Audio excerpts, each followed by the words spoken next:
Author of the famous quote, "You're only as old as you act," may be lost in time. He or she accurately describes many people in life. While for some this means acting childish while a teenager, my great-grandma puts this into a new perspective by acting almost half her age at age 96.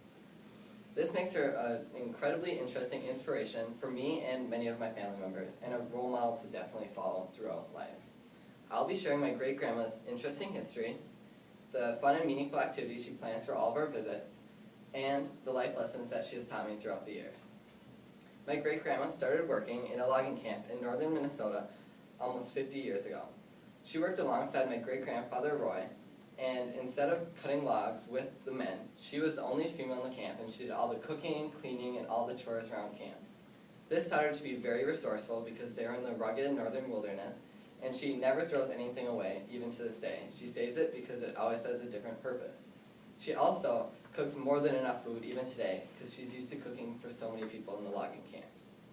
In the years since her logging camp days, she has worked many jobs. The first job after working the logging camp is she worked at a post office. She was a clerk in the post office while my grandfather delivered mail, but when my grandfather was sick, she would take out the mail truck and go deliver mail, despite not having an active driver's license, which today you wouldn't be able to get away with that.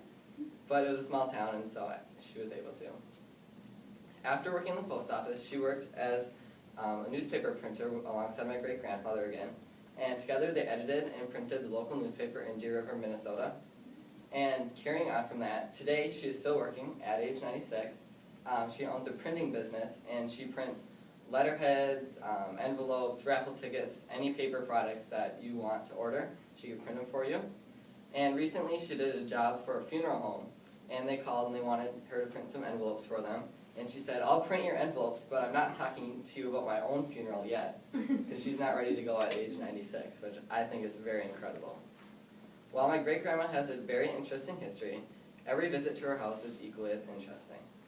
In the fall, when we visit, we're employed to help cut wreath boughs, which are small pieces of pine branch about that big, and we have to go over the rocks, sticks, and logs in the forest, all clambering over and cut little pieces. And while the able-bodied people have an easier time with this, she is right alongside of us, supervising, climbing over the leaves, sticks, rocks, and branches, cutting pine boughs, and she's not afraid to tell you if the one that you cut is a little too short, or a little too long, or not the right kind of pine tree either. And once we get back, she starts weaving over 30 wreaths each year for all of our neighbors, family members, local businesses, and just anyone who wants a wreath. She will weave them a wreath, because she wants everyone to be happy around the holidays. And similar to that, at Christmas time, for the past 9 years, she has planned a sing-along concert at the local nursing home in Deer River, Minnesota for the residents and any community members that want to visit. And so weeks before, she calls up every single family member in my family and makes sure they have a specific job or they have a specific song that they must sing at the concert for it to be a success. And so on that day, before and after, she hosts all these people at her house, and she uses her logging camp cooking skills to cook for all of them. And we go to the nursing home and have a fun time and make people happy that may not have visitors otherwise. Throughout all these visits to her house over the years, I've learned many lessons. The first is to be open to new ideas and anything that may come your way. My great-grandma at age 96 has subscribed to National Geographic, Time Magazine, and Newsweek for over 40 years to stay up to date on national issues and international issues as well. She's an activist for gay marriage and many other controversial issues that many of the elderly generations don't believe in, and which I think is pretty incredible. She has also taught me to overcome any weakness that I have faced. Her weakness right now is her old age, which is starting to slowly catch up to her, but she still lives in a split-level house, which has a lot of stairs. You have to go from the basement to the main floor and then upstairs to all the bedrooms, which I think is pretty incredible that she's still living there at age 96. And she also volunteers for the old folks at the nursing home, even though she's 96 and older than every single resident there.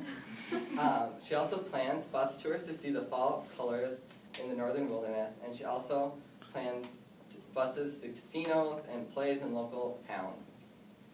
And as I said earlier, she is still working at age 96, which is well past the retirement age for most people.